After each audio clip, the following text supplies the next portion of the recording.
Gonna be loud.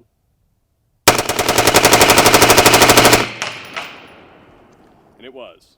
What's up, everybody? Welcome back to the VSO Gun Channel. What you guys just witnessed was the last of the 6,000 round run on our Ballistic Advantage machine gun. If you guys missed the full synopsis video on what went into making this thing, then I'll have it linked in the description box down below. It's actually a halfway decent video, if I do say so myself. You know, comparing it to the body of work that I've done, I think I did a decent job editing it, but that's beside the point.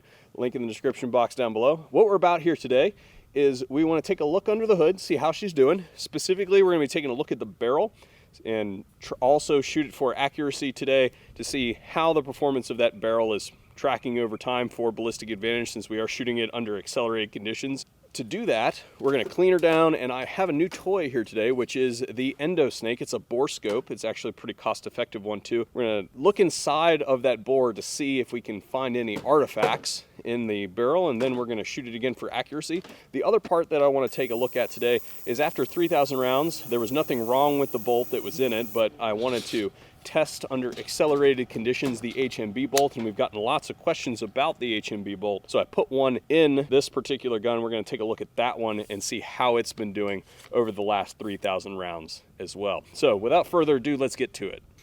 The Endo Snake is a plug-and-play digital bore scope designed to be a viable option for anybody who doesn't want to spend several $100s on a tool that they use a few times a year.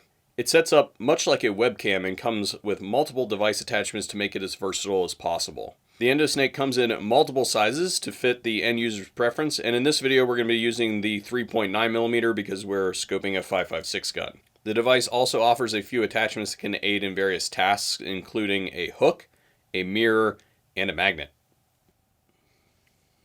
I thought this was going to be one of those things that I bag up and pull out once or twice a year for a specialized task, but I have since found a multitude of uses for the thing.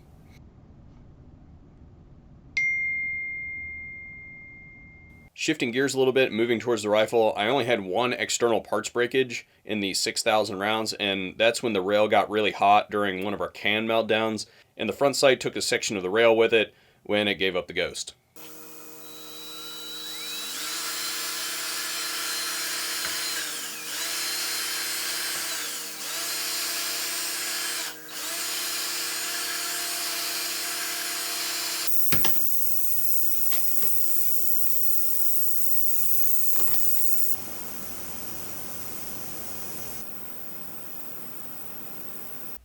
Alrighty guys, there we go.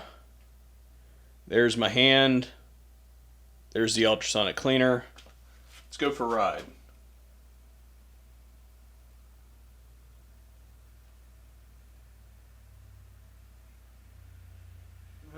Maybe still a little bit of copper in there. Doesn't look too bad. So what is that? Oh, that's just some gunk left over, because I don't clean very well. Rifling looks pretty solid still.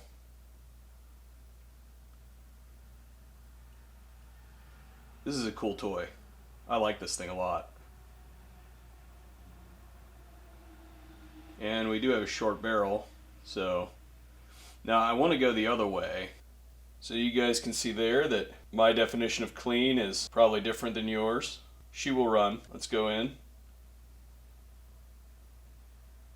Looking pretty solid.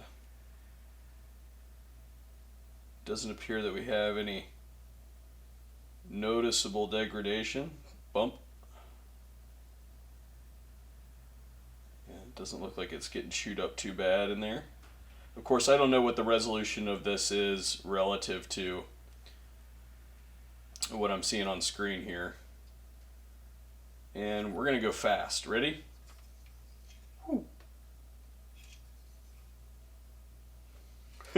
So this little attachment that I have on here is a mirror. And what I've got it set up to do now is look up in this weird angle at the bolt that holds the gas block on. So two things here. First, you can see that that is tight. Like, all I can do is wiggle the wrench back and forth.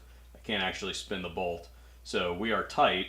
But second, you can also see where my fingers would definitely be in the way if I was using a traditional camera that can only do line of sight. Because I've got this mirror on here, I can definitely get a shot that I would not otherwise be able to get.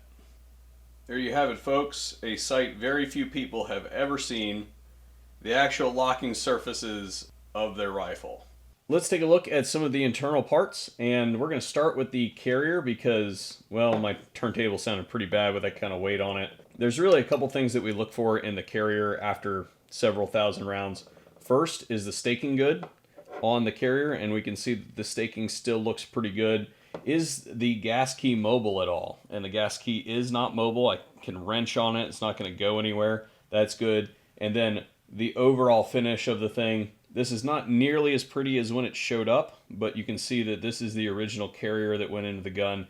Has the Ballistic Advantage logo on there. But all in all, the finish is doing pretty good for having as many rounds on it as it has. And I will say that it cleaned up really easily with just a nylon brush and the ultrasonic cleaner. We might as well continue with some easy parts, and we've got firing pin looks good. There's not really a whole lot of deformation or anything there on the back. A little bit of scuffing that is pretty typical. It's not getting chewed up in here or anything like that from repeated smacking against the retaining pin. And then, of course, make sure that it's not blunted on the end there. And it looks to be pretty good. It is still straight. A little bit more subjective is the pivot pin. And we can see that if we look close, that there is a little bit of finish degradation here, and I can hook a fingernail on it.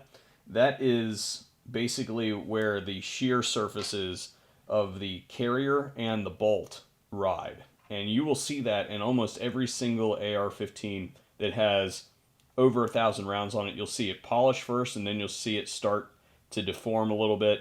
And the important thing is that we note this, take some good solid pictures of it, and then track it over time to make sure that it's not actually going to eat itself alive. But this looks pretty normal to me. The bolt, and this is one of our items that we really want to look at because this is the Young Manufacturing HMB bolt.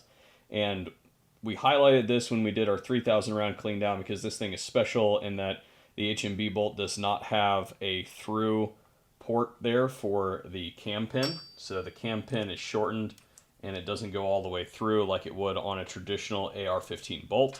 And because of that, instead of having just these two wings here on either side of the cam pin port, we have basically 3/4 of the circumference of that bolt around to stabilize it so that it doesn't break.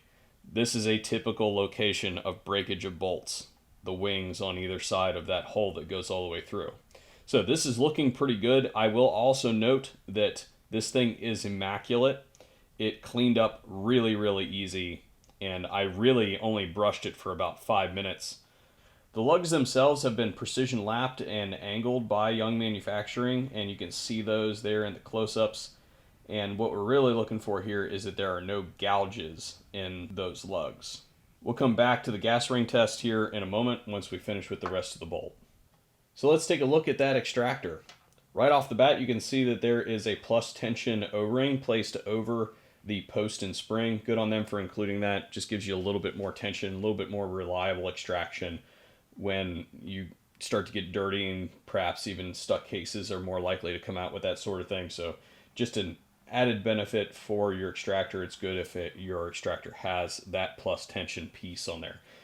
The two things that we're looking for on this thing are broken extractor parts. So the first one that everybody seems to check pretty regularly is underneath this claw here at the front. That's the most intuitive place to look, and you can also do it without taking the extractor off, so I suppose that probably adds to the prevalence of checking it. But the place that I see extractors break isn't actually there.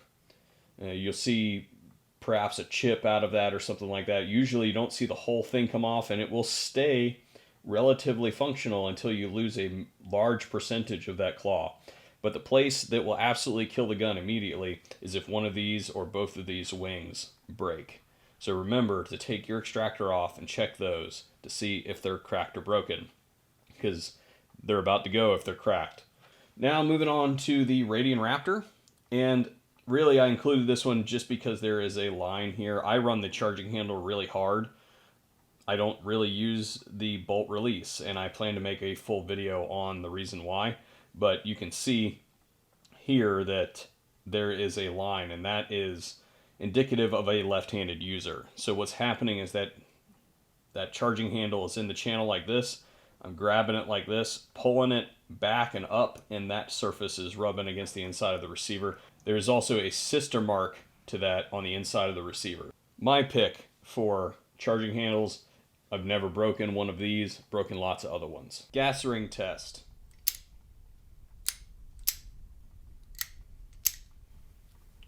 And now, will it support its own weight? And it will. Gas rings are good.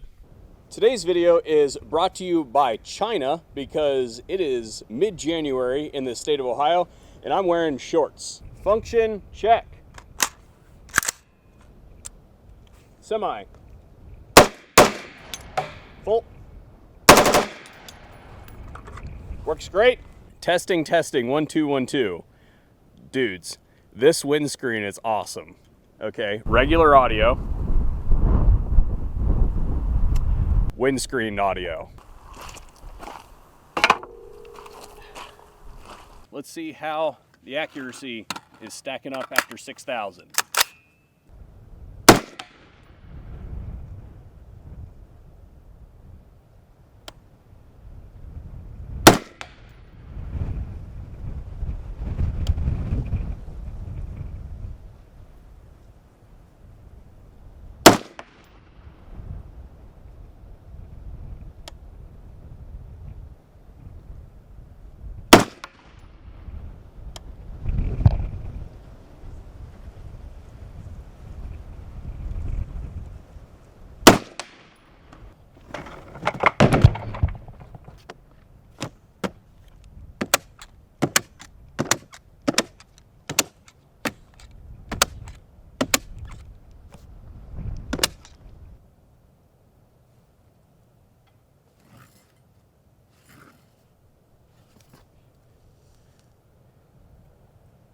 I think it's safe to say it still shoots, guys.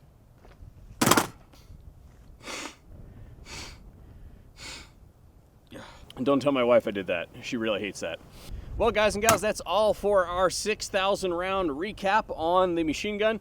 If you guys can think of anything that you would like to see evaluated against a full auto rifle or just would be cool to see run full auto, then be sure to leave a comment in the comment section down below. We'll catch up with you guys with another synopsis about 9,000 rounds on this particular gun. And of course, you guys will see it many times between here and then. But thanks for joining us here today on the VSO Gun Channel.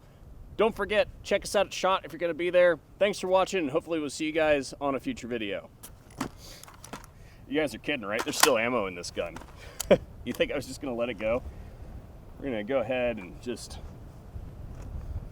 Scope is ridiculous. Whew. I think I just broke a blood vessel in my nose. Ooh, that hurt. Oh boy. Yep. Crap.